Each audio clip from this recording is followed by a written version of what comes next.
ठीक है, structure of atom की बात करते हैं। ओके, सो हमने पढ़ा था एटम्स के बारे में। एटम्स क्या होते हैं? नील बता। Atoms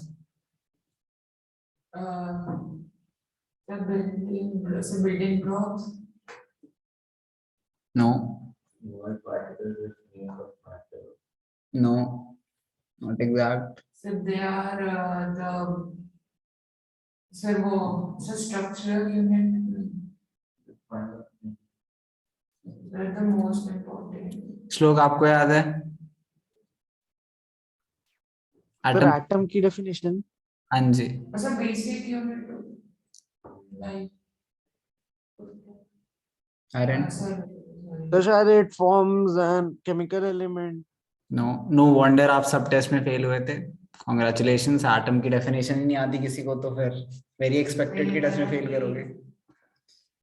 smallest particle that shows all properties of an element sir आपने प्रॉपर्टीज में लिखवाया था और उसमें आपने बिल्डिंग ब्लॉक ऑफ मैटर भी तो लिखा है। building block of, that is not a definition. building block मैं तुझे blocks लेगो दे दूं तो भी वो building blocks बन जाएंगे। that is not at all a definition. you have see, अगर आप smallest particle भी बोलो तो किस सेंस में बोल रहे हैं बोलना जरूरी है, क्योंकि atoms are not smallest particles, electrons से छोटे होते हैं। you have to be very precise with your definition or a compound, ठीक है। they are generally indivisible। indivisible word भी किसी ने नहीं बोला। So indivisible to word गलत हुआ ना? indivisible है वो, you cannot separate its components, So neutron, electron, proton. you cannot, you are saying it's like saying कि शिवांश तेरे में हाथ है तेरे में पैर है, लेकिन क्या मैं उन्हें सेपरेट कर सकता हूँ? No, you cannot separate, you actually you would not be an atom then, ठीक है, मतलब तू वो शिवांश नहीं रहेगा फिर। if I separate any of the thing you will die immediately, ठीक है। oh my god, amputation समझते हो तुम, मतलब it's not an operation। in any case what I am trying to say is कि atoms are not divisible। So dark basic चीजें हटेंगी इस atom से। मतलब चेंज हो सकता है, मान लो इलेक्ट्रॉन का जब आयनिक कंपाउंड बनते हैं या फिर हमने कोवलेंट कंपाउंड पढ़े थे तो उसमें डिफरेंट चीजें होती है, इलेक्ट्रॉन्स का शेयरिंग हो रही है, डिफरेंट चीजें हो रही है, लेकिन जो उसका कॉन्स्टिट्यूएंट है वो जनरली फिजिकल स्टेट में इंडिविजिबल है। So डार्विन की थ्योरी में जो बोला था कि गलत है। नहीं, मतलब वही मैं तुम्हें कह रहा हूँ कि आप समझ के बाद देखो कि इट्स लाइक आप उसके साथ केमिकल रिएक्शंस जब करोगे तो हाँ, इलेक्ट्रॉन्स, न्यूट्रॉन्स, प्रोटॉन्स, उसके और पार्टिकल्स है डिविजिबल है उसमें, ठीक है, लेकिन दिस डज नॉट मीन कि वो नेचुरल स्टेट में जो अपनी प्रॉपर्टीज दिखा रहा है तो आप उसको डिवाइड कर सकते हो फर्दर, ठीक है। It's simple as that, it's not that complicated. But obviously जैसे आप कोई इलेक्ट्रिकल वायर की बात करो तो अगर इलेक्ट्रिकल वायर में आपको पता हो तो जो इलेक्ट्रिसिटी होती है वो कैसे वर्क करती है, वो ऐसे वर्क करती है कि हर एक एटम में जो एक्स्ट्रा इलेक्ट्रॉन्स होते हैं, जनरली मेटल्स में एक्स्ट्रा इलेक्ट्रॉन्स होते हैं, तुमने याद होगा जब पढ़ा होगा हमने लास्ट में, मेटल्स में एक्स्ट्रा इलेक्ट्रॉन्स होते हैं तो वही फ्लो ऑफ इलेक्ट्रॉन्स इलेक्ट्रिसिटी बनाता है, ठीक है। तो हाँ, मूव अराउंड तो कर रहे हो, डिविजिबल तो है वो फर्दर, ठीक है। लेकिन अगर हमने जब डेफिनेशन लिखी तो उसमें हमने लिखा था कि प्रॉपर्टीज वो जिस तरीके से दिखा रहा है उसकी वजह से, ठीक है। तो इसीलिए एटम्स की बात करते हैं, group of atoms form molecules. अगर मैं दो एटम्स को या दो से ज्यादा एटम्स को कंबाइन करता हूं तो मॉलिक्यूल्स बनाते हैं, ठीक है। मॉलिक्यूल्स के आपने बहुत सारे टाइप पढ़े थे, डायटोमिक, ट्राइएटोमिक, एंड उसमें भी आपने एलिमेंट के मॉलिक्यूल्स पढ़े थे, कंपाउंड के मॉलिक्यूल्स पढ़े थे, बट वो सब बातें दूसरे चैप्टर की है तो उसे वहीं छोड़ते हैं, हम सिर्फ एटम पे आते हैं। एंड अब एटम के जैसे शिवांश ने बोला, दूसरे जो मैंने बोला, जो मैंने एग्जैक्ट वर्ड्स बोले थे वो गलत हो गए। हाँ वो गलत है। See the small, when I say the smallest particle, it can be defined as a lot of things. Okay. ये बोल रहे हैं कि building blocks of matter. हाँ मतलब see you have to group all of them together with a perfect definition, ठीक है, because in especially in science it's not like a general science, मतलब ये social science नहीं है, you cannot just put in words, you have to be exact and definitions यहाँ पे exact होती है, definition कभी change नहीं होगी, ठीक है। if I ask you what is mood, you can give different definition and all of them will make sense, unlike that in science it is a true, ठीक है, it is a true definition. एक चीज, एक experiment जो आप scientific experiment करोगे वो हमेशा सेम रिजल्ट देगा, वो चेंज नहीं होगा। wording तो change हाँ, वर्ड्स चेंज हो सकते हैं, सिनोनिम्स यूज कर सकते हैं, लेकिन जस्ट वही होनी चाहिए, उसकी एसेंस वही होना चाहिए। ओके, अब बात करते हैं स्ट्रक्चर की। जैसा शिवांश ने कहा कि उसको हम फर्दर डिवाइड कर सकते हैं, तो हम कैसे डिवाइड कर सकते हैं एंड एटम्स में प्रेजेंट कैसे होते हैं, ये समझ के देखते हैं। तो सबसे पहले एक एटम में न्यूक्लियस होता है, centre of the atom is nucleus. Nucleus में कुछ न्यूट्रॉन्स होते हैं एंड कुछ प्रोटॉन्स होते हैं, एंड इसको रिवॉल्व कर रहे होते हैं ऑलमोस्ट मासलेस, मतलब बहुत नेग्लिजिबल मास होता है इनका, बहुत कम मास होता है, इलेक्ट्रॉन्स। ठीक है, तो इनमें घूम रहे होते हैं, इनके अराउंड रोटेट कर रहे होते हैं क्या, electrons. Electrons are negative charges, protons are positive charges, neutrons are neutral. बोलो।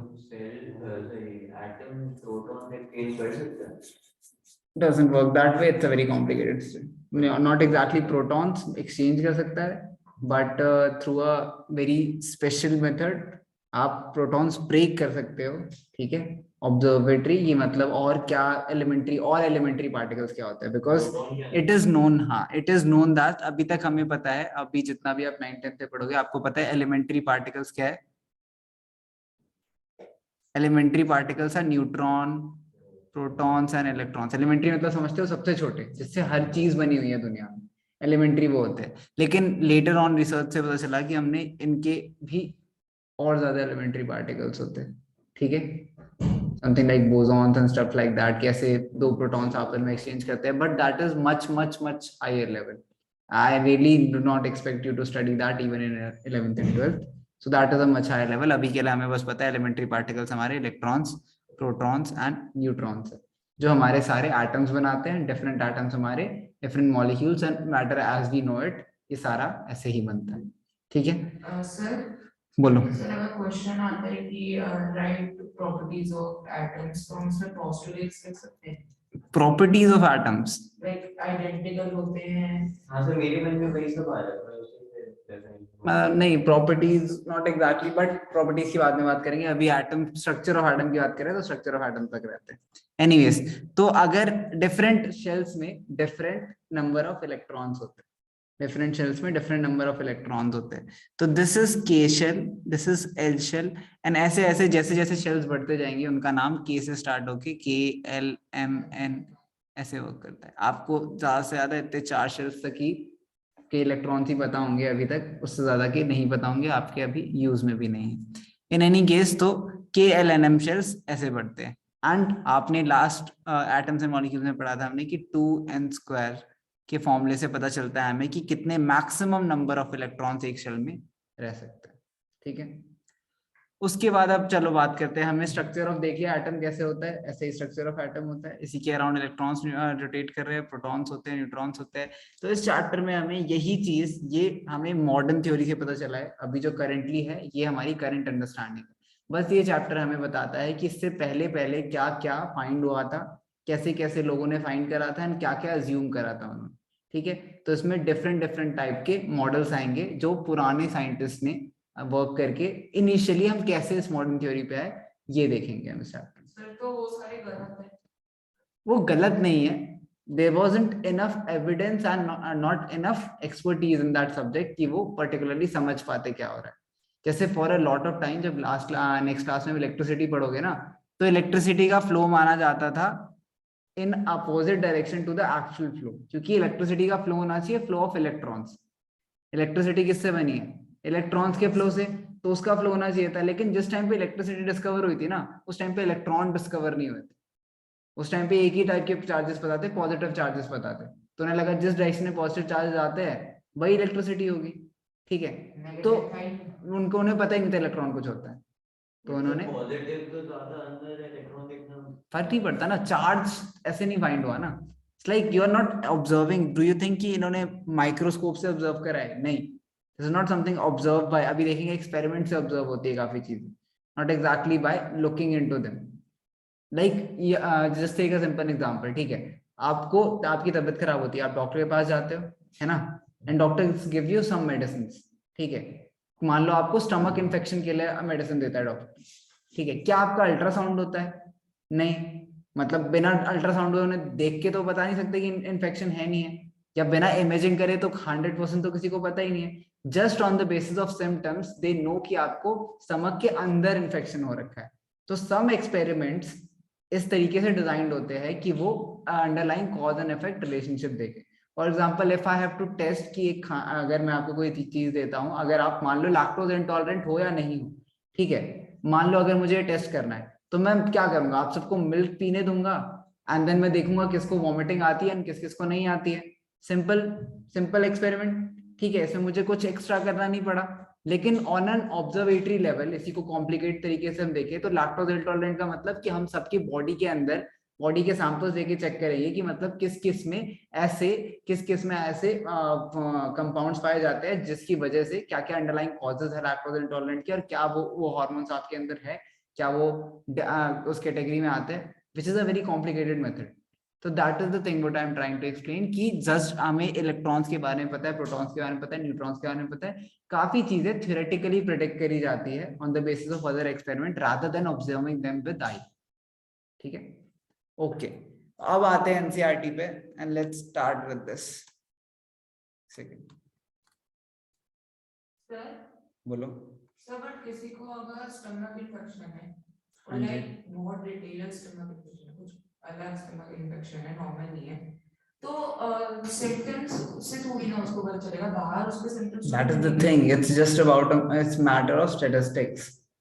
स्टार्ट सबने पढ़ रखी है, मैं पढ़ी थी, हमने डिस्कस करा था कैसे स्टार्ट हर चीज में यूज होती है। तो इट्स मैटर ऑफ स्टार्ट ही कितने परसेंटेज चांसेस है कि अगर आपकी ये सिम्टम्स है तो आपको, मान लो अगर आपको खांसी जुकाम है, ठीक है, you could have Covid, you could have a normal influenza, you could have just a seasonal cold or something like that, or you could just be having some like literally cold, मतलब कुछ ज्यादा ही लग रहा है, आपकी body adjust नहीं कर पा रही है नए टेम्परेचर से, नई जगह से बस, ठीक है, और it could be just psychological, not even medicine की जरूरत हो आपको।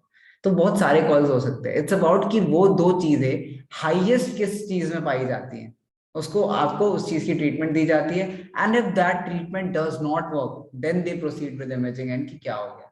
आपके साथ बहुत बार ऐसा हुआ होगा इन केस आपकी फैमिली में किसी को कुछ सीवियर हुआ हो, तो जनरली आपने देखा होगा स्टार्टिंग में वो नॉर्मल मेडिसिन ही लेते हैं एंड देन वो चीज इंप्रूव नहीं होती है, वर्स होती है, तब जाके वो दोबारा डॉक्टर के पास जाते हैं एंड देन पता चलता है कि कुछ और था।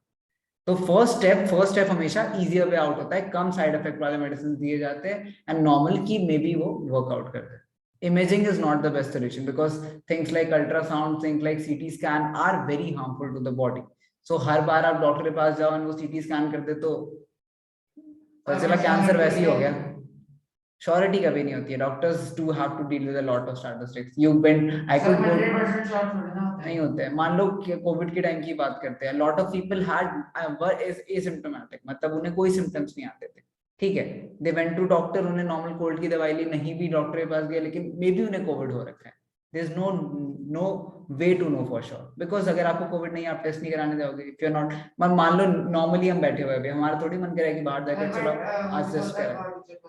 क्या रेगुलर बॉडी चेकअप बहुत रेयरली लोग कराते हैं, but it is the good thing, ठीक है, मतलब बट रेगुलर बॉडी चेकअप में एक्सरेज वगैरह नहीं आते, you should not include that in regular body checkups, ठीक है, because हाँ, x-rays are very harmful in the long run, मतलब एक बार से कुछ नहीं होता, दो बार से कुछ नहीं होता, बट अगर आप कॉन्टिन्यूसली उससे एक्सपोज्ड होते हो तो it's a very serious thing.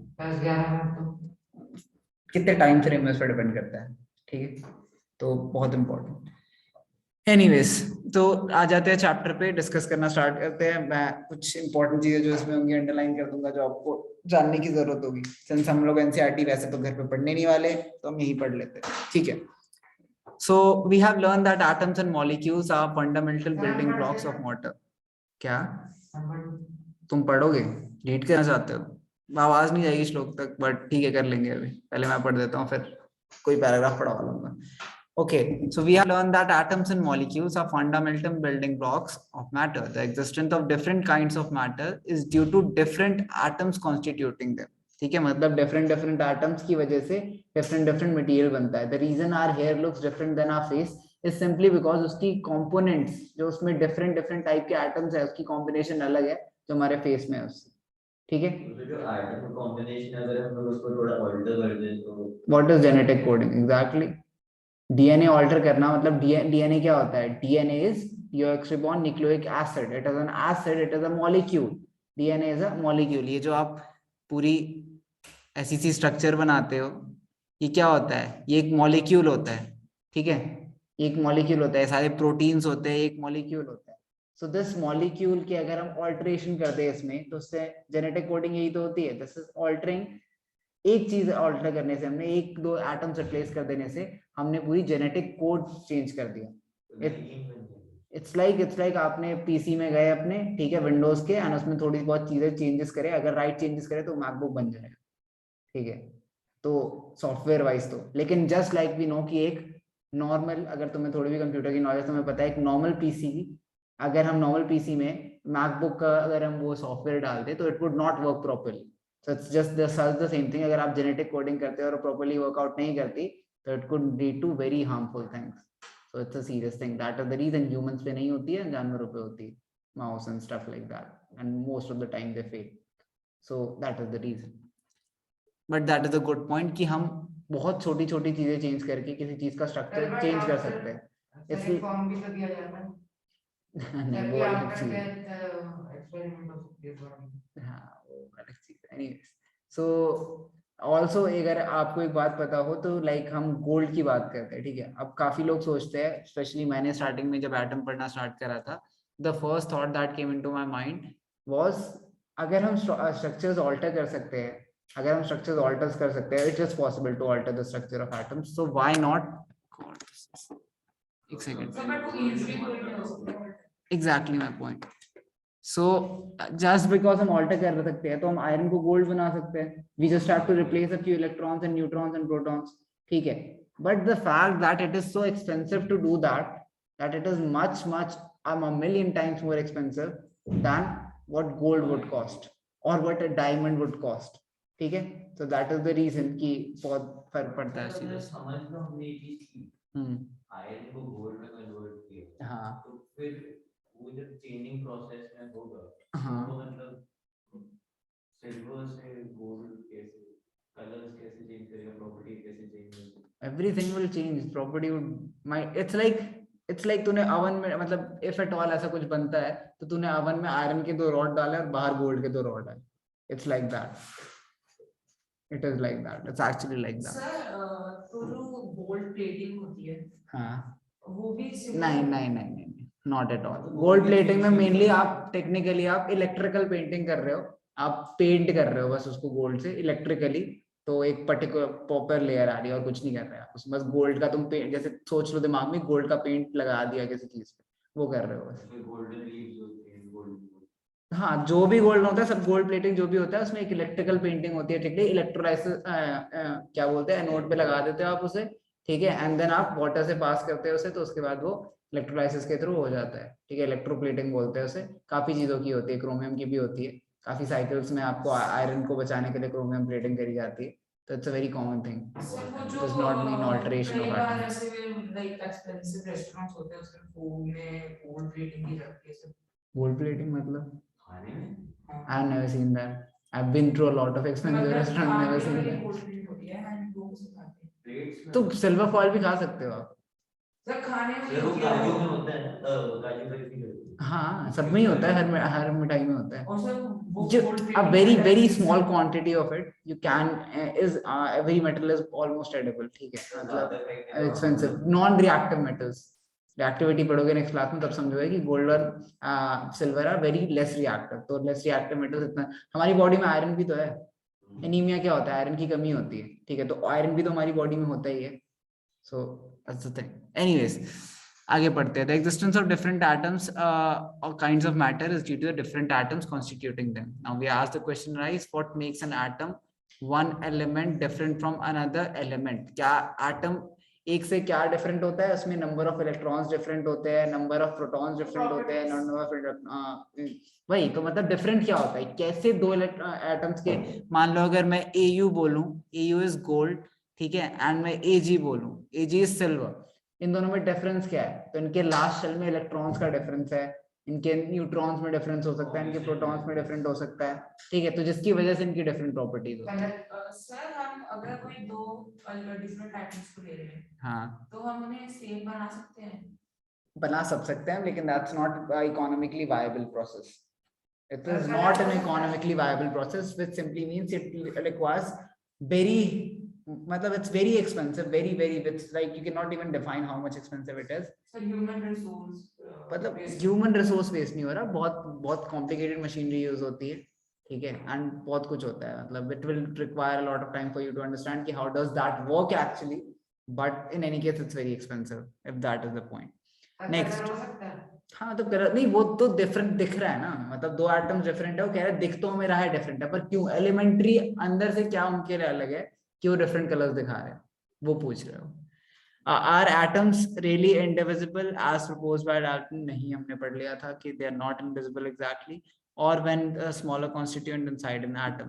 We shall find out the answer to these questions in this chapter. We will learn about the subatomic particles and the various models that have been proposed to explain how these particles are arranged within the atom. A major challenge before the scientists at the end of 19th century was to reveal the structure of atom as well as to explain its important properties. By the way, when I say 19th century तो सबको समझ आता है हम 1800s की बात कर रहे हैं, मतलब like we are currently in the 21st century, ठीक है. तो स्कूल में कभी फर्स्ट पैराग्राफ पढ़ा है? कोई नहीं, सारे पढ़ा करो, अच्छी बात होती है. तो ये बस ये कहना चाह रहे हैं कि हम स्टार्टिंग में ट्राई कर रहे थे फाइंड करना कि एक स्ट्रक्चर ऑफ एटम कैसे होता है, अंदर से उसके क्या होता है, क्या उसे हम फर्दर डिवाइड कर सकते हैं, एंड कर सकते हैं तो उसके अंदर क्या क्या होता है, ठीक है. Next thing, the education euclidation of the structure of atom is based on a series of experiments. One of the first indicators that atoms are not indivisible comes from studying the static electricity and the conditions under which electricity is conducted by different substances. Okay, तो वो कह रहे हैं अगर atoms indivisible ही होते तो why in certain conditions कुछ materials electricity conduct कर पाते हैं and दूसरे materials conduct नहीं कर पाते हैं. What is the reason behind? ठीक है, मतलब अगर हर चीज इंडिविजिबल है, मान लो अगर मैं कुछ इंडिविजिबल पार्टिकल्स रख दूं एंड मैं बोलूं यहां से वहां तक इलेक्ट्रिसिटी पास कर रही है, तो the first question rises how, ऐसा कैसे हो सकता है, अगर वो अपने आपस में कुछ ट्रांसफर नहीं कर सकते, वो इंडिविजिबल है तो वो आपस में कुछ ट्रांसफर नहीं कर सकते, तो फिर how come they are transferring electricity, there should be some carrier और something like that. How is it working, वो समझने के लिए हमने पहले एक्सपेरिमेंट करा कि चार्ज पार्टिकल्स इन मैटर्स क्या होते हैं एंड कैसे वर्क करते हैं. For understanding the nature of charge particles in matter, let us carry out the following activities. comb dry hair, does the comb then attract small pieces of hair? Yeah, it does. आप लोगों ने try करा होगा हमेशा. हाँ, तो रब a glass rod with a silk cloth, ठीक है. आई एम प्रीटी श्योर आप लोग के घर पे ग्लास रॉड तो नहीं होगी किसी के, लेकिन आप कोई भी पतली सी ग्लास की आर्टिकल अगर आपके पास हो, किसी के पास अगर ग्लास स्ट्रॉज हो, सर ग्लास रॉड हम उसे बोल सकते हैं जो केमिकल एक्सपेरिमेंट्स में होती है. हाँ वही होती है ग्लास रॉड, वही होती है. Rub a glass rod with a silk cloth and bring the rod near the inflated balloon. Observe what happens. Not obviously it will attract the balloon. ठीक है, स्टैटिक फोर्सेस की बात कर रहे हैं, स्टैटिक फोर्सेस ऑफ अट्रैक्शन की बात कर रहे हैं, ठीक है. उसके बाद from these activities we can conclude on rubbing two objects together they become electrically charge. What does this charge come, where does this charge come from? This the question that can be answered by knowing that atom is divisible and consist of charge particles. मतलब वो कह रहे हैं कि ये charge कहाँ से आता है, ये चार्ज कहाँ से आता है कि जनरल स्टेट में ये एटम न्यूट्रल होता है, लेकिन जब उसे रब करते हैं उसमें एक चार्ज राइज होता है, because atom is made up of both positive and negative charge, ठीक है. तो इसीलिए हाँ, मतलब kind of like friction, but how does it work, it's different. बोलो. सर जैसे लाइटनिंग जब होती है, हाँ, लाइटनिंग की दो थ्योरी है शायद, तो पार्टिकल और वेव. नहीं बोल, एक ही थ्योरी है. Lightning is a very simple thing. Lightning is simply कि आपकी अर्थिंग समझते हो, नहीं, लाइटनिंग में लाइट की बात है, लाइट की बात कर रहे हैं. हाँ हाँ. तो जब लाइटनिंग आती है, हाँ, तो डज दैट मीन कि वो लाइट की स्पीड से इलेक्ट्रिकल ट्रांसफर है वो, lightning is not light, sir lightning is not light, वो जितनी स्पीड से आता है वो इलेक्ट्रॉन्स वो इलेक्ट्रॉन्स है, वो सारे इलेक्ट्रॉन्स हैं, इट इज हवा में एटम्स है वो। हाँ, see that this is the reason, मैंने आपको एक और बार जब पढ़ाया था तो मैं बोल रहा था कि there is a concept called a good conductor and a bad conductor and you do not call things insulator. Insulator हम क्यों नहीं करते ज्यादा चीजों को call, because under enough pressure हर चीज के अंदर इलेक्ट्रॉन है, ठीक है, it's just a matter of कि मैं कितना ज्यादा फोर्स लगाऊं उस इलेक्ट्रॉन को ब्रेक करने में। अगर वो इलेक्ट्रॉन अपने जो अपने शेल से ब्रेक कर जाता है तो वो मूव अराउंड करने लगेगा तो इलेक्ट्रिसिटी क्रिएट करेगा। सो air is a bad conductor of electricity. For example अगर आपका चार्जर में ऐसे ही हवा में रख दो और आपका फोन यहाँ से चार्ज तो नहीं लगेगा, तो air is a bad conductor of electricity, this is we know for sure, but it is not an insulator because lightning कैसे कंडक्ट हो रही है, it is through the air. तो अंडर इनफ, जब इनफ चार्जेस एक्यूमुलेट हो जाते हैं, जब बादलों में इनफ चार्जेस एक्यूमुलेट हो जाते हैं, those charges come wanted to go to the core, ठीक है, हम हर चार्ज, जितने भी स्टैटिक चार्जेस, जितने भी चार्जेस राइज होते हैं, सब कुछ को जाना है अर्थ के कोर में, it is a very strong attractor, तो इसलिए अर्थिंग हो जाता है। जनरली आपने थर्ड वायर जो देखी होगी, जो थर्ड सेक्शन होता है, तो आप 3 देखते होगे, ठीक है, 2 वायर, एक न्यूट्रल होती है, एक लाइव वायर होती है, तीसरी क्यों होती है, अर्थिंग के लिए होती है कि कुछ एक्सेस चार्ज हो जाएगा ना तो सारा अर्थ में ट्रांसफर हो जाता है। तो electricity is a very simple concept, lighting is a very simple concept, जब इनफ चार्ज एक्यूमुलेट हो जाते हैं तो वो एयर के थ्रू कंडक्ट करके, टेक्निकली इतने ज्यादा हाई वोल्टेज के चार्जेस है वो कि वो एयर के थ्रू कंडक्ट करके अर्थ में पास हो जाते हैं एंड वो शॉर्टेस्ट पैसेज ढूंढते हैं, इसीलिए सबसे हाइट वाली जो चीज होती है उस पर सबसे ज्यादा लाइटनिंग स्ट्राइक होती है। इतनी ज्यादा स्पीड भी नहीं होती है, it's a decent enough speed, it is not that much of a speed. Sir Electricity is not faster than light. Anyways, sir एक स्टूपिड सा क्वेश्चन है जल्दी बोल। सर, जब भी लाइटनिंग होती है तो सर वो ग्राउंड की तरफ क्यों आती है? अभी तो समझाया, और क्या बोल रहा था मैं इतनी देर से? सर आपको वो बताया अर्थ में सारी चार्जेस इवेंचुअली अर्थ में जाना चाहती है, तो अर्थ की तरह ग्राउंड की तरफ ही तो है, हवा में तो है नहीं। Anyways, okay, one of the charged particles matter. From these activities we can conclude on rubbing two objects together they become electrically charged. What does this charge come from? This can be question that we answered by knowing the atom is divisible and consists of charged particles. Many scientists contributed in revealing the presence of charged particles in an atom.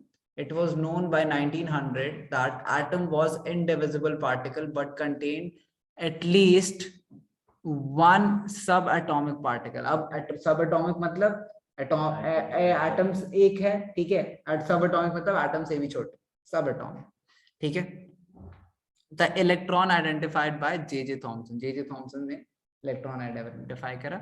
Even before the electron was identified, E Goldstein in 1886 discovered the presence of new radiations in the gas discharge, called them canal rays, ठीक है, ये important चीज है, ये सारी important चीज है, ये सारे नाम तुम्हें पता होने चाहिए, पेपर में सारे ही आते हैं।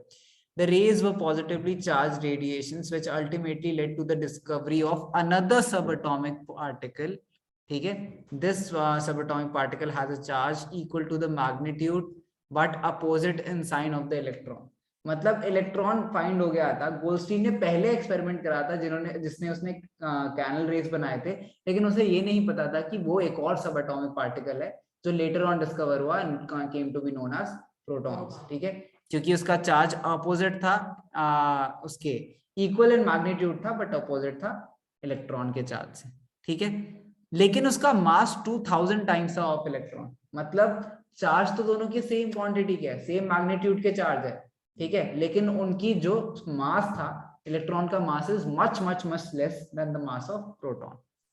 तो तभी लिखा हुआ है 2000 टाइम्स दैट ऑफ इलेक्ट्रॉन, बहुत ज्यादा मास था किसका, प्रोटॉन का कंपेयर्ड टू इलेक्ट्रॉन, ठीक है। It was given the name proton, in general electron represented by E negative, अभी हमने देखा, and proton by P positive. The mass of proton is taken as 1 unit and its charge is taken as +1. The mass of electron is considered negligible. अगर इसका मास 1 ले रहे हैं and ये 1/2000 हो गया तो it's kind of like very less, so हम उसे negligible लेते हैं कि उसके मास को काउंट ही नहीं करते हैं, and इसके चार्ज को हम लेते हैं -1 for relativeness। मास ही नहीं होता, ये बोलते हैं, that is the reason कि इलेक्ट्रॉन को मासलेस बोला जाता है। बहुत कम मास है उसका, इसीलिए। It seemed that an atom was composed of protons and electrons mutually balancing their charges. ठीक है, this is the reason कि एक atom neutral लग रहा था हमें, ठीक है। उसके बाद mutually balancing their charges, it also appeared that protons were in the interior of the atom, for whereas electrons could easily be removed off, not protons. अच्छा, ये कैसे पता चला हमें कि इलेक्ट्रॉन रोटेट कर रहे हैं सेंटर में प्रोटॉन्स है? बिकॉज इलेक्ट्रॉन बहुत इजीली रिमूव हो रहे थे, on the other hand protons were not getting remove, so there must be an explanation for that. तो हमने बोला कि मे बी वो ज्यादा आउटर जगह पे हो एंड सेंटर में हो प्रोटॉन्स, ठीक है। सर तो ये भी गलत भी हो सकती है क्या ये थ्योरी गलत हो सकती थी जब उन्होंने प्रपोज करी थी, लेकिन अब तो साइंटिफिक एविडेंस है, डोंट वरी, सही है। Now the big question was, what sort of structure did these particles of atom form? We will find the answer to this question below. The structure. अच्छा, where what are canal rays? क्या होते हैं? आप यहाँ से लिखोगे। ये करने हैं questions, इसलिए मैं बता रहा हूँ। क्या आंसर है इसका? ये आंसर है इसका, ठीक है। नेक्स्ट क्या है question? If an atom contains क्या? हाँ तो यही तो है, एनसीईआरटी के अकॉर्डिंग यही लिखना है, तुम्हें इतना ही पता है। अच्छा, if an atom contains one electron, one proton, will it carry any charge or not? No. ऐसा कोई एटम होता है जिसका one electron, one proton? नहीं ना, क्योंकि पहला क्या होता है? हाइड्रोजन, हाइड्रोजन के दो, एक, क्या प्रोटॉन्स कितने हैं प्रोटॉन? पता है? आओ वैलेंसी तो 1 होती है, इलेक्ट्रॉन एक है लेकिन प्रोटॉन नहीं। एनीवेज एक सेकंड, एनीवेज चलो करेंगे अभी डिस्कस स्ट्रक्चर ऑफ एटम। अभी कहते हैं we have learned in Dalton's atomic theory which suggests atom was indivisible and indestructible, but ऐसा नहीं होता है। But the two discoveries of two fundamental particles, electron and protons inside the atom, led to the failure of this aspect of Dalton atomic theory. This was the challenge. This was the challenge Dalton atomic theory में कि ये theory अब इस theory का ये postulate गलत prove हो गया था कि नहीं, ऐसा नहीं होता। सर अगर ये postulate गलत था तो why we study this? It's about how the process of understanding कि how did it work and कैसे पता चला। लेकिन अगर मैं तुम्हें सीधा बोलता कि इलेक्ट्रॉन ही होते, प्रोटॉन होते, न्यूट्रॉन ही होते, तो बोलते सर कैसे पता? किसी को क्या सपना आया था? ग्रेविटी की तरह है नहीं कि न्यूटन के सर पे सेब गिरा तो उसे पता चल गया ग्रेविटी होती है, ठीक है। तो that is the reason we are understanding कैसे पता चला, बिकॉज इट्स वेरी ऑब्वियस कि कोई एक इंसान अकेले बैठ के इतनी सारी थ्योरीज नहीं बना सकता था एंड इतनी सारी चीजें फिगर आउट नहीं कर सकता था। That is the reason. Okay, it was then considered necessary to know how electrons and protons are arranged within an atom. For explaining this, many models of scientists proposed various atomic models. J.J. Thomson was the first one to propose a model of the structure of atom. ठीक है, तो अब हम पढ़ेंगे J.J. Thomson's model of atom. ठीक है, अभी आएगा, ठीक है। तो थॉमसन देख लेते हैं इसका मॉडल। ये देखो, इसका मॉडल ये था कि एक पॉजिटिव स्फीयर है और उसके अंदर इलेक्ट्रॉन्स। ठीक है, हम ये भी देखेंगे कि इनके मॉडल गलत कैसे प्रूव हुए। ठीक है, तो Thomson proposed model of an atom similar to that of Christmas pudding. Oh my God, we do not know and we do not care. Anyways, the electrons in sphere of a positive charge, okay, like the currents, dry fruit, मतलब तुम पाई समझते हो ना? हाँ, बस ये पाई बोलना चाह रहे हैं, ठीक है। वो कह रहा है पाई के सेंटर में कुछ फ्रूट्स होते हैं एंड जो पाई का बेस होता है वो पॉजिटिव चार्ज है एंड जो ड्राई फ्रूट्स है नेगेटिव चार्ज है। दे हैव वेरी बैड, क्या पता नहीं, शौक है। क्रिसमस पुडिंग बोलते हैं, पुडिंग क्या मतलब? Pudding is a short version of pie. Pie का छोटा वर्जन होता है। तो पुडिंग और क्रिसमस पुडिंग सेम होती है। हाँ छोड़ना, क्यों बुरा मानता है? दिवाली पुडिंग लिख ले तू, दिवाली पुडिंग लिख ले, तो दुखी मत हो। Anyways, currants, dry fruits, and a spherical Christmas pudding. We also think of a watermelon. The positive charge of an atom is spread all over the red edible part of the watermelon, while the electrons are surrounded to the positive charge पे। मतलब कह रहे जो बीज है वो electrons है and पूरा जो लाल पार्ट होता है जो हम जनरली खाते हैं वो पॉजिटिव चार्ज, ठीक है। हाँ ठीक है। तो तभी हम इलेक्ट्रॉन्स को निकालते हैं। The Thomson proposed that an atom consists of a positively charged sphere where electrons are embedded in it. ये बहुत इंपॉर्टेंट है, आपको exactly same लिखना होगा, इसमें आप अपनी भाषा नहीं लगा सकते, exactly same लेना होगा। सर तो इसमें कैसे Negative, the क्या? proposed that करके लिखते हैं। हाँ exactly ऐसे लिख सकते हो, हाँ जो उसने propose करा वही लिखना है आपको। इसका क्वेश्चन होगा कि explain the Thomson's model of an atom, ठीक है। तो आपको डायग्राम बना दो, ये लिख दो, काफी।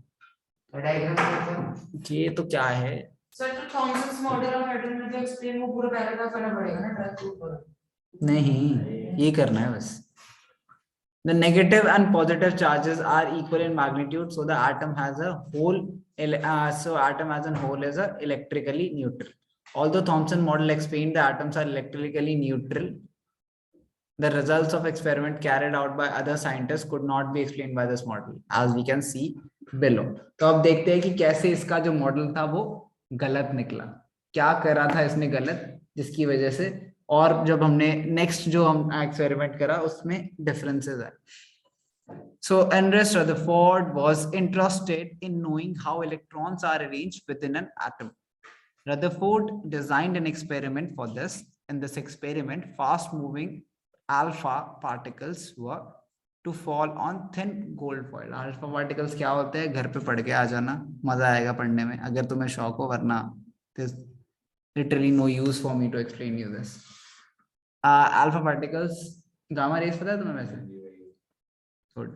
Which made them fall into thin gold foil. मतलब उसने क्या करा कि कुछ in this experiment fast moving alpha particles were made to fall on a thin gold foil. He selected the gold foil because he wanted as thin layer as possible, and gold foil is about 1000 atoms thick. मतलब gold is technically one of the most malleable metals, ठीक है। तो malleability क्या कहती है कि उसे thin sheets में हम कर सकते हैं, ठीक है। तो thin sheets में बनाने के लिए उसने 1000 atoms thick था, वो बस बहुत thin होता है, ठीक है। Okay, alpha particles are doubly charged helium ions. Hello. तो ये आपको पता होना चाहिए, ये पूरे मतलब ऑब्वियसली आपको ये सारे पॉइंट्स एग्जैक्टली रटने ही हैं, लेकिन समझ भी लेते हैं क्या करना है। उसने गोल्ड फॉइल लिया 1000 atoms thick, alpha particles are double charged helium ions doubly charged.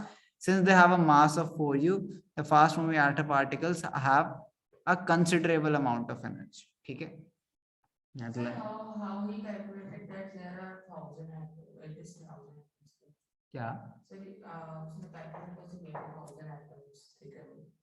मतलब वो बता रहे हैं, ठीक है, कि मतलब गोल्ड फॉइल इतनी थिन हो सकती है, ठीक है। उसको नहीं, मे भी पता हो, maybe there was a measurement technique और समथिंग लाइक दैट, मतलब maybe they know the dimensions of an atom, maybe they could have observed that, मतलब एक एटम का साइज तो पता था ना। अब एक एटम का अप्रोक्सीमेट साइज पता है, तो उन्होंने देख लिया कि टोटल थिकनेस कितनी है एग्जैक्टली, डिवाइड कर दिया एक एटम के साइज से, तो कह रहे 2000, सिंपल।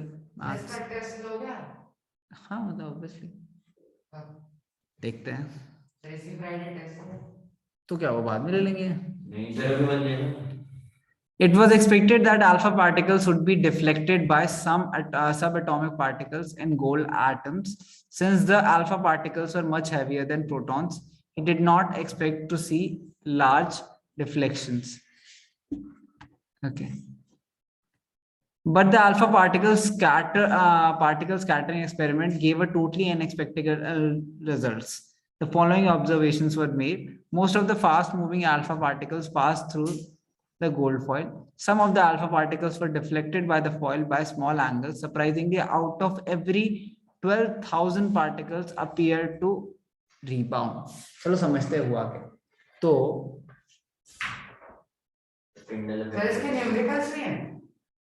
रुक जाना, पढ़ ले पहले, न्यूमेरिकल जो पढ़ा रहा हूँ अभी सुन ले पहले, नहीं पहले ये पढ़ लो, ठीक है, जो पढ़ा रहा हूँ वो सुन लिया करो।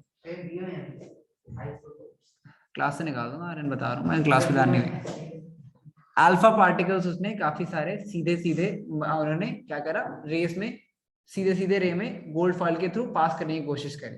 उसका पॉइंट क्या था, उसका सिंपल पॉइंट था कि अगर मैं पॉजिटिवली चार्ज है, ठीक है, सारे के सारे जो भी हमारे स्फीयर्स है, जितने भी एटम्स है वो सारे पॉजिटिवली चार्ज है, अगर सारे पॉजिटिवली चार्ज है तो अल्फा पार्टिकल्स को वो डिफ्लेक्ट करने चाहिए, ठीक है, वो अल्फा पार्टिकल्स को डिफ्लेक्ट करने चाहिए।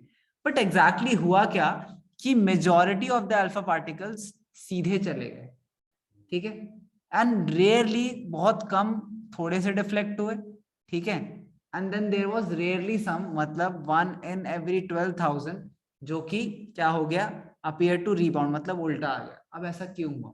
क्योंकि प्रोटॉन्स कहाँ होते थे, सेंटर पे। तो जब सिर्फ और सिर्फ जब अल्फा पार्टिकल सेंटर पे गई तब वो रिबाउंड करी, जब वो सेंटर के पास से गई तब वो डिफ्लेक्ट करी, लेकिन जब वो सेंटर के दूर से कहीं से भी गई तो वो नॉर्मली पास कर गई। It was like he expected कि एक स्टील का बर्तन है उसके पास एंड उससे वो क्या कर रहा है, पानी उसमें रखने की कोशिश कर रहा है, पानी छानने की कोशिश कर रहा है स्टील के बर्तन से, तो एक बूंदी पानी नीचे नहीं गिरना चाहिए। बट हुआ क्या कि ही डिडंट नो कि उसमें बहुत सारे बड़े बड़े होल्स है, तो द मोमेंट ही try to pass water through it, वो majority of the water pass कर गया, बहुत थोड़ा थोड़ा पानी रह गया उसमें, ठीक है, पूरा प्रॉपर्ली तो उसके थ्रू नहीं गए होंगे, प्रॉपरली थ्रू चले गए। बट सर इसमें एटम की फॉर्मेशन तो बहुत, मैं वही तो तुम्हें समझा रहा हूँ कि एक बहुत बड़े इलेक्ट्रॉन, बहुत बड़े एटम में बहुत छोटा सा पार्ट न्यूक्लियस होता है, बट उसके आगे भी जो एटम होंगे तो बहुत रेयर चांसेस है ना। पता है कितना कितना कितना छोटा होता है, इट्स लाइक फुटबॉल फील्ड में अगर तुम सेंटर में एक फुटबॉल रख दो, वो न्यूट्रॉन का साइज है एक एटम में, उतना छोटा, एक फुटबॉल फील्ड में एक फुटबॉल, तो बहुत ज्यादा खाली स्पेसेस है, तो मेजॉरिटी अल्फा पार्टिकल्स तो पास ऑन कर देंगे।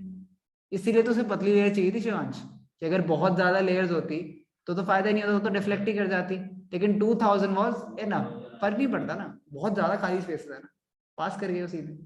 तो समझे एक्सपेरिमेंट क्या था एंड उससे रिजल्ट क्या आया, जिससे उसे एक बात तो पता चल गई कि पॉजिटिव स्फेयर तो नहीं है, पॉजिटिव स्फेयर तो नहीं है। तो इसमें आपको क्या, आपको इसके रिजल्ट्स पता होने चाहिए। पहली बात उसने करा क्या, ठीक है, उसने करा क्या, ये उसका एक्सपेरिमेंट था, एक्सपेरिमेंट ये है, रिजल्ट्स ये है एंड डायग्राम ये।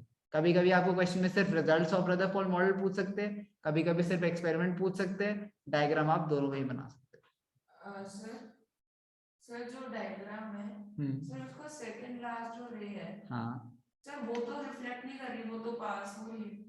कहाँ पास हो रही है, सर सेकंड लास्ट वाली, सर वो रिफ्लेक्ट थोड़ी ना कर रही है, डिफ्लेक्ट कर तो रही है, सर बट वो उससे पास हो ही रही है। हाँ डिफ्लेक्ट करी ना, जिस सी इसको पैरेलल आना चाहिए था, पैरेलल नहीं आया, डिफ्लेक्ट हो गई ना, तो वो तो डिटेक्ट कर रहा है ना कि वो सेम तो उसमें नहीं आई, तो वही उसने उसको रिजल्ट क्या एक्सपेक्टेड था कि सारे रिबाउंड करेंगे, सारे के सारे रिबाउंड करने चाहिए थे, बट उसको रिजल्ट क्या मिला कि मेजॉरिटी पास कर गए, कुछ डिफ्लेक्ट करे and rarely 1 in every 12,000 rebound करे। अल्फा पार्टिकल क्योंकि बहुत हाईली चार्ज पार्टिकल्स थी विद इनफ एनर्जी, जिसकी वजह से उसे ये यूज करना था, ठीक है, वो ज्यादा डिटेल में नहीं जाते हैं अभी के लिए, आप लोग ये समझना जरूरी, ठीक है। क्या डायग्राम, एक्सपेरिमेंट दोबारा कर लेते हैं एक बार। तो रदरफोर्ड ने क्या करा, ही टुक अ गोल्ड फॉइल क्यों, क्योंकि it's a very malleable metal, तो उसने गोल्ड फॉइल ली बहुत ही पतली, thinnest possible means 1000 atom thick, ठीक है, 1000 एटम थिक उसने लिए। उसके बाद उसने अल्फा पार्टिकल्स लिए, अल्फा पार्टिकल क्या होता है, डबली चार्ज हीलियम आयंस, ठीक है, तो उसने डबली चार्ज हीलियम आयंस लिए, ठीक है। उसके बाद उसने जब चार्ज हीलियम आयंस लिए, उसके बाद काफी अमाउंट ऑफ एनर्जी होती है उसमें, लिखा हुआ है उन्होंने, उसके बाद उसने पास कराने की थ्रू करी, किसके, गोल्ड फॉइल के थ्रू अल्फा पार्टिकल्स को पास करवाया, ठीक है। तो it was expected that alpha particles would be deflected by the subatomic particles in the gold atoms. He expected कि subatomic particles which is protons deflect कर दे, protons and electrons दोनों deflect कर दे किसको, अल्फा पार्टिकल्स को। Since alpha particles were much heavier than protons, he did not expect to see large deflections, ठीक है। सर ये अपने वर्ड्स में लिख सकते हैं ना, अगर समझ आ गए लिखोगे तो अपने वर्ड्स नहीं, ये जैसे लिखा है आपको ऐसे ही याद करना है और ऐसे ही लिखना है। आपका होमवर्क भी आज का यही होगा कि आपको जितने जितने मॉडल्स मैंने कराए हैं या आप रट के आओगे कल, ठीक है, एग्जैक्टली इसलिए मैं एनसीईआरटी से पढ़ा रहा हूँ बिकॉज मुझे एग्जैक्टली यही आंसर्स चाहिए। इट्स नॉट लाइक कि मैं आप अपनी लैंग्वेज में आप थोड़ा बहुत चेंज कर सकते हो, but believe me your language is not that good, believe me, आप लोग की अंग्रेजी कुछ ज्यादा अच्छी है, तो प्लीज रट लो, ठीक है, बेस्ट थिंग फॉर यू। अच्छी है सर। हाँ ठीक है, आंसर्स में तो बहुत दिखता है मुझे, सर आप ऐसे जज नहीं कर सकते। कह सकता हूँ, कर सकता हूँ, रोक सकता हूँ मुझे, नहीं है। Anyways, in words of Rutherford, this result was almost as incredible as if you fire a 23-inch shell at a piece of tissue paper and it comes back and hit you. ठीक है, that is a good analogy. It's like, तुम समझते हो ना 15-inch shell मतलब short के नाम को बहुत पता है। एनीवेज, तो वो कह रहा है कि टिश्यू पेपर पे इट्स वाज लाइक इतना ज्यादा इनक्रेडिबल रिजल्ट था कि टिश्यू पेपर पे गन मारी और वो रिबाउंड कर गया, मतलब इतना incredible, because he did not expect to see a rebound, he expected to see small deviations. ठीक है, ओके, ये डब्बे पढ़ लेना प्लीज।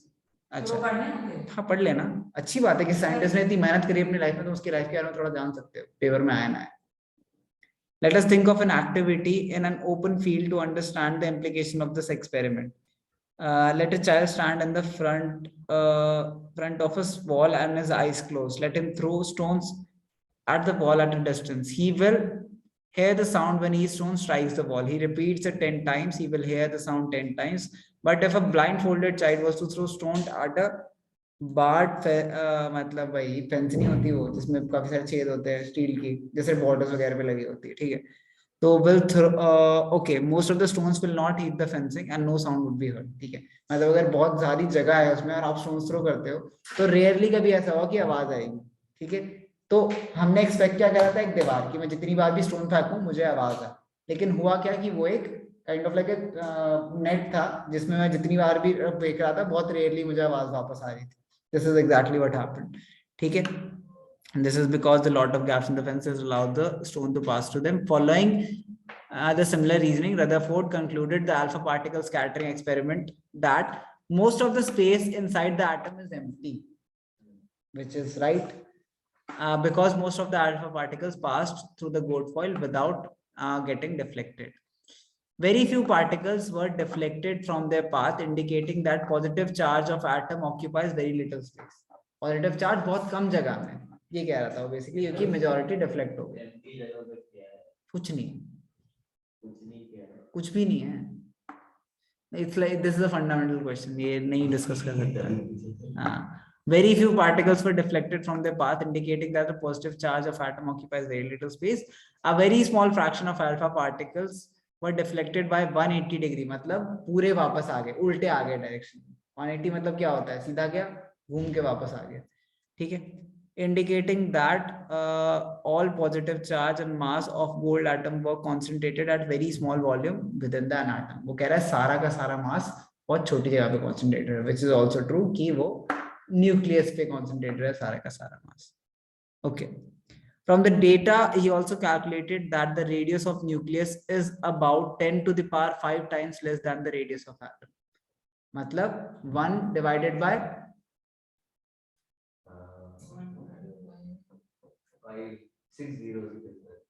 5 zeros,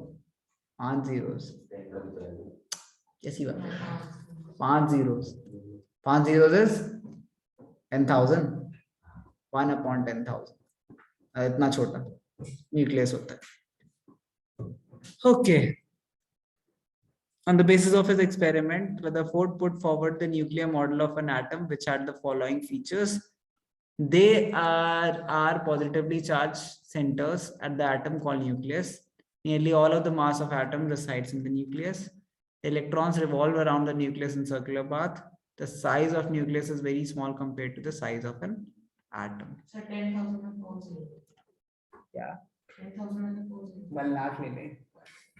ठीक है, इसका मॉडल गलत था, इसका भी गलत था क्योंकि अभी तक किसी ने न्यूट्रॉन की तो बात ही नहीं करी, पहली बार। ठीक है, okay, drawbacks of Rutherford's model of atom. The revolution of electron in the circular orbit is not expected to be stable.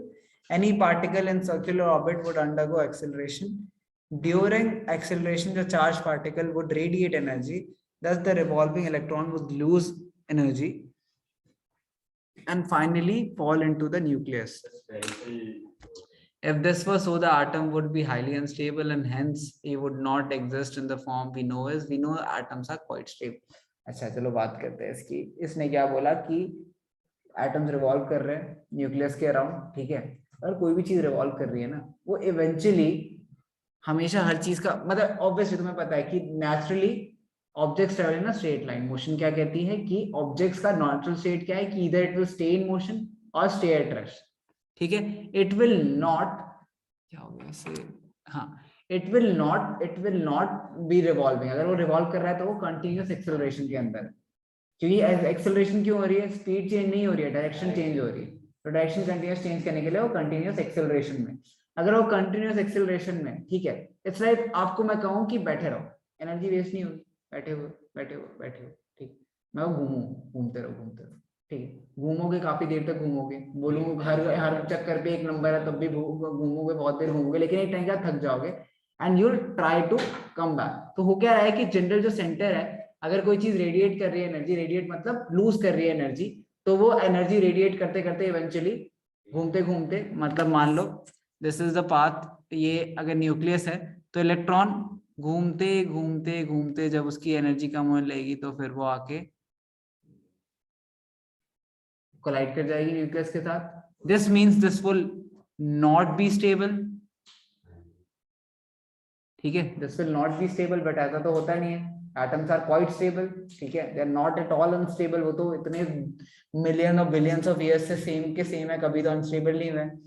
This and also this is true for planets also, ठीक है। इनफ टाइम के बाद वो energy radiate करते करते, ठीक है, वो भी सिंक हो जाते हैं, ठीक है। दिस इज द रीजन की कोलाइड भी करते हैं काफी सारे। एनीवेज, तो इसके बाद हम आए हमारे नेक्स्ट मॉडल पे, Bohr's model of atom. In order to overcome the objections raised against Rutherford model of atom, Neil Bohr put forward the following postulates of a model of an atom. Only certain special orbits known as discrete orbits of electrons are allowed inside an atom. ठीक है, अभी देखेंगे क्या होता है।